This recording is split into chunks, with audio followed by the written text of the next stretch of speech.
سلام دوستان عزیز، وقتتون بخیر. من حسن باباپور هستم. امروز میخوام یه آموزش بدم در حوزه جذاب گوگل ادورز. گوگل ادورز واسه خودش دنیایی هستش. یکی از نحوه تبلیغاتی که توی گوگل ادز میتونیم انجام بدیم تبلیغ توی یوتیوب هست که لازمه ابتداییش اینه که من بیام یوتیوب چنلمو به گوگل ادورز لینک کنم. توی آموزش فقط میخوام رو همین قسمت تمرکز کنم، چون داستان تبلیغ رفتن روی یوتیوب یه ذره طولانی میشه. احتمالاً ویدیوش ممکنه حداقل 1 ساعت زمان ببره. من میخوام ویدیو رو کوتاه کوتاه جلو برم. اگر دوست داشتین میتونم ویدیو تکمیلی رو در مورد آموزش کاملا خدمتتون عرض کنم. خب همونطور که میدونین ما روش‌های مختلف برای تبلیغات گوگل ادورز داریم. میتونیم سرچ نتورک بریم، دیسپلی بریم، میتونیم اپس بریم، میتونیم شاپینگ بریم، میتونیم ویدیو هم بریم. مثلا من توی این اوورویوی که میبینیم من 2 حالت کمپین رفتم، دیسپلی رفتم و سرچ رفتم که میبینیم بالای 3000 پوند هم تا به حال هزینه کردم.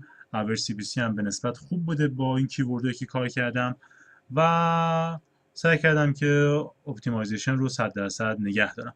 خب لازمه رفتن تبلیغ تو یوتیوب اینی که اولش که من یک چنل داشته باشم، چنل یوتیوب داشته باشم، و دوم اینکه یه دونه گوگل ادز داشته باشم.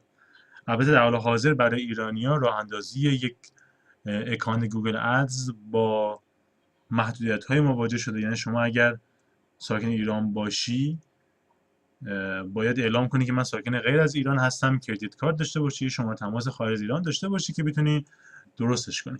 خب الان دوتا این مبحث رو نمیخوام توضیح بدم، ساختن این دوتا رو، چون یه پروسه مجزایی هست.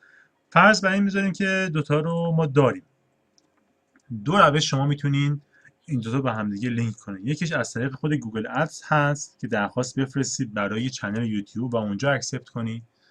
یکیش نه، از طریق چنل یوتیوب بفرستید و توی گوگل ادز اکسپت کنید. در حال حاضر ابتدا من از طرف گوگل ادز وردز میام درخواست میفرستم به یوتیوب تا بتونیم لینکش رو انجام بدیم. خیلی سریع میگم که شما هم وقتتون گرفته نشه. توی تولز اند ستینگز به قسمت لینک اکاونتس میریم. تو این صفحه ما روش‌های مختلفی در جاهای مختلفی لینک میکنیم. همونطور که چند مدل روش تبلیغاتی خدمتتون در ابتدای ویدیو عرض کردم در اینجا نیازه. حالا ما میخوایم تو یوتیوب بریم. دیتیلز رو بزنین. یه اولین بار اگه بخواید با یک چنل شما لینک بشین این پیام براتون میاد و اولین چنلی که میخواین اد کنین اینجا مشخص میکنید. اینجا یا میتونید مستقیم آدرس چنل خودتون رو وارد کنید که اینه،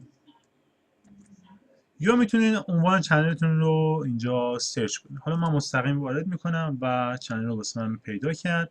دو حالت هم میتونید شما اعلام وجود کنید. یه حالت این که بگید من صاحب این چنل هستم، یعنی هم صاحب گوگل ادزم، ادمینم، هم صاحب چنل هستم، اونجا من ادمین اصلی هستم. بعد بزنی و درخواست بفرستی. یه حالت دیگه همی که اینجا شما بیای ایمیل صاحب این ادمین رو وارد بکنین و درخواست رو بفرستین. درخواست بفرستین میرم توی چنل یوتیوب براتون توضیح میدم. اونجا یه صفحه باز میشه و الان از اون طرف براتون توضیح میدن که به چه صورت هستش. پس این سمت که آسون بود، چیزی خاصی نداشت. حالا از سمت چنل یوتیوب، شما وقتی تو صفحه یوتیوبتون هستین برین تو قسمت یوتیوب استودیو، همینطور که لینک رو میبینید. خب تو قسمت سربرگ ستینگز برین چنل ادوانس ستینگز. ببینید اینجا ما یه قسمت داریم گوگل ادز اکانت لینکینگ. برخلاف گوگل ادز که خیلی فضاها داریم برای لینک کردن، توی یوتیوب یه قسمت رو ما داریم. فرض بر این بذارین که الان کسی که صاحب این چنل یوتیوب هست یه آدم بلاگری، یه بلاگری هستش که میخواد توی یوتیوب تبلیغات انجام بده و از طریق گوگل ادز هم باید انجام بده. خب خودش بلد نیست، یا میده دست آژانس دیجیتال مارکتینگ براش انجام میده، یا میده یک شخص مثل آقای باباپور که براش این تبلیغ رو ران کنه. خب برای این کار لازمش چیه؟ لازمش اینه که روی لینک اکانت کلیک کنه. اینجا میتونه یه اسم اختیاری بنویسه، مهم نیست، مثلا بنویسه باباپور یوتیوب ادز. اینجا باید اون گوگل اکانتی که قرار بهش دسترسی بدیم رو آیدیش اینجا وارد کنیم. آیدی کجا نوشته شده؟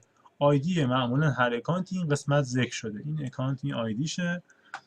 من میام توی این قسمت و اینجا پیست میکنم. درخواست اکسپت میشه. یعنی چی؟ یعنی این گوگل ادز اکانت، این کاستمر آیدیه، میتونه این فیچرها رو بهش بدی. خب این فیچرها یعنی چی؟ فیچر اول فیچر ساده ای هست. میتونی هر سه بدی، میتونی یا حداقل یه دونه رو بدی یا میتونی دو تا رو بدی.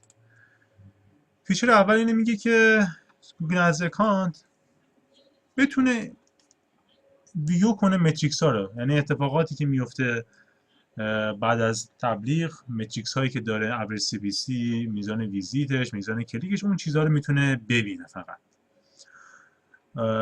و شما در واقع میای این متریکس ها رو با این دوست عزیز شیر میکنی.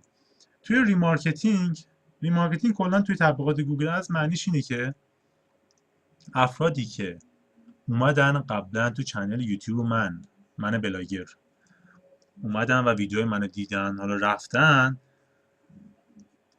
گوگل ادز به واسطه کوکی هایی که اون اشخاص ثبت کردن میاد دوباره برای اون افراد تبلیغ رام میکنه و تبلیغ تو رو به اونا نشون میده که اونا رو دوباره برگردونه به صفحت، یعنی دوباره اونا رو ریتارگت میکنه. این ریتارگت کردن بهش میگن ریمارکتینگ. گزینه آخرم اینگیجمنت هست، یعنی در واقع من به اون گوگل اکانزه اجازه میدم که اینسایت کنه، ببینه که کاربرا چجوری اومدن به این صفحه و چه کارهایی روش انجام دادن و اینگیجمنت اونا رو بتونه ببینه. وقتی دان کنین، سیو رو بزنین، این درخواست ارسال میشه برای صفحه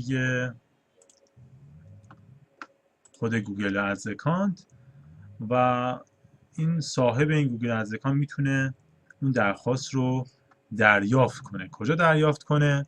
یا معمولا نوتیفیکیشن میاد براش. یه ریفرش بزنم ببینم نوتیفیکیشن میاد اینجا که بهتون نشون بدم.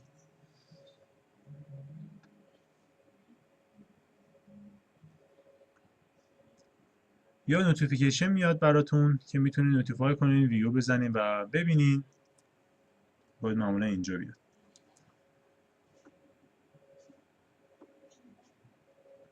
صفحه کامل لود بشه. بعد یوتیوب اکانت لینک ریکوست، یه ریکوست اومد از طرف یوتیوب.